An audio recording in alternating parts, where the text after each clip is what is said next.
Stipe back to his feet, eats another uppercut. Nice counter right from Manchester. Who's now down and out? Francis Ngannou bloodied up. Uppercut. He's done. That's it. Wow. Knockout. Injuries, but in terms of his body, he's never felt more confident in it. He got hurt. That's it. Ngannou closes the Dulu show. gelandangan, sekarang jadi top fighter UFC. Untuk mewujudkan sebuah mimpi memang bukanlah suatu hal yang mudah. Kita dibuat jatuh bangun, bahkan kadang hampir menyerah dan putus asa untuk mewujudkan mimpi-mimpi tersebut. Saat impian terasa sangat mustahil untuk diwujudkan, beberapa orang memilih untuk pasrah dan menyerah. Namun beberapa orang juga memilih untuk terus berusaha dan bangkit demi wujudkan mimpi tersebut. Ya, begitulah kira-kira yang dialami oleh salah satu top fighter UFC, Francis Ngannou. Dirinya bangkit dari kehidupan yang teramat sulit untuk mengejar impiannya menjadi seorang petarung hebat seperti ayahnya. Francis Ngannou memiliki nama lengkap Francis Xavier Ngannou. Dia lahir pada tanggal 5 September 1986 di sebuah daerah bernama Beatty, Cameroon. Petarung yang juga akrab disapa The Predator ini bertarung di divisi kelas berat Ultimate Fighting Championship. His body, he's never felt more confident in it. He got hurt. That's it. Ngannou closes the show. Oh my goodness gracious. Francis Xavier Ngannou dibesarkan di dalam keluarga yang miskin dan mengaku bahwa dirinya hanya memiliki sedikit pendidikan formal saat tumbuh dewasa. Dirinya harus tinggal bersama sang bibi semenjak usia 6 tahun karena orang tuanya yang memilih untuk bercerai. Kehidupan yang miskin mengharuskan Ngannou kecil bekerja sebagai penambang di tambang pasir Beatty. Saat itu ia sempat mendapatkan tawaran untuk bergabung dengan geng di desanya. Namun dirinya menolak dan memutuskan untuk menggunakan reputasi negatif ayahnya sebagai petarung jalanan yang melakukan sesuatu yang positif serta menekuni tinju.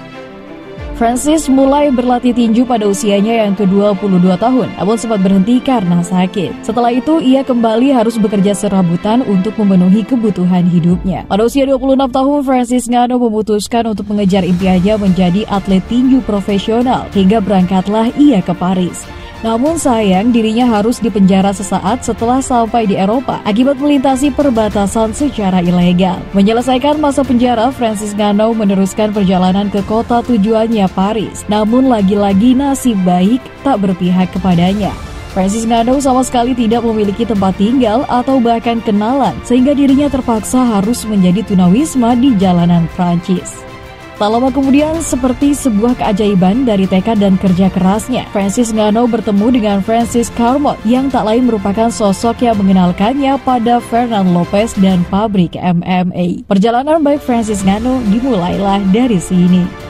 Fernand Lopez melihat adanya potensi Ngannou di MMA sehingga dirinya memberi Ngannou beberapa peralatan MMA dan mengizinkannya untuk berlatih ataupun tidur di gym tanpa biaya. Ngannou merasa sangat beruntung dan bahagia, akhirnya ia bisa memulai jalan untuk mewujudkan mimpinya. Francis Ngannou juga mengatakan bahwa dirinya ingin membantu anak-anak di tempat tinggal mewujudkan impian mereka menjadi petarung MMA, terlepas dari semua ketidakmungkinan yang melatar belakangi mereka.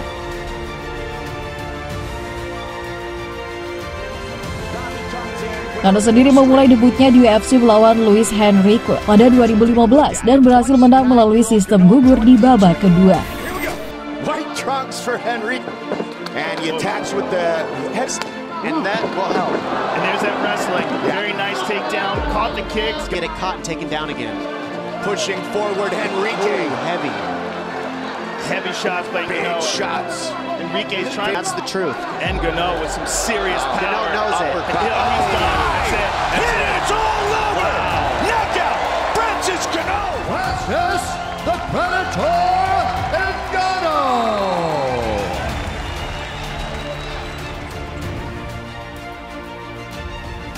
1 tahun setelahnya, yaitu 2016, Ngannou kembali bertarung di UFC Fight Night 86 dan berhasil menang melawan Curtis Blaydes melalui TKO.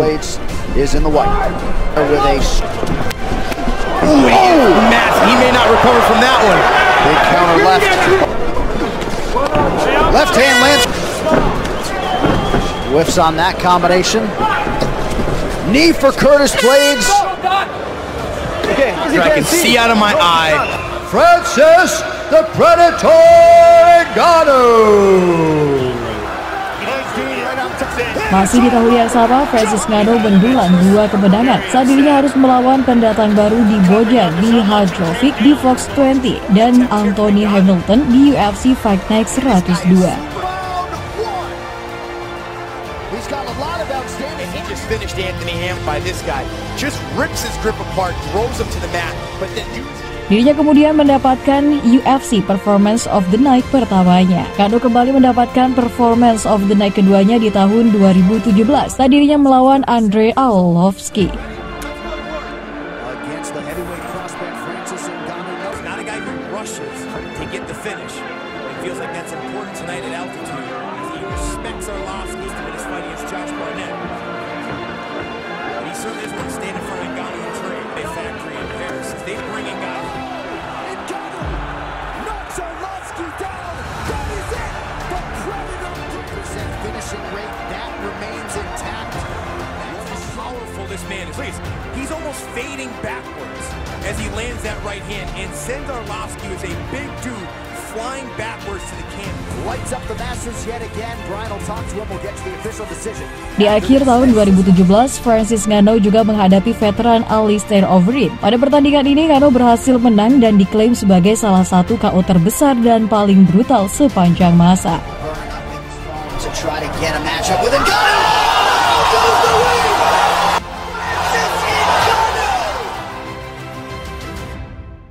Bahkan dari pertarungan tersebut lahirlah sebuah pukulan yang dikenal sebagai uppercut dari neraka.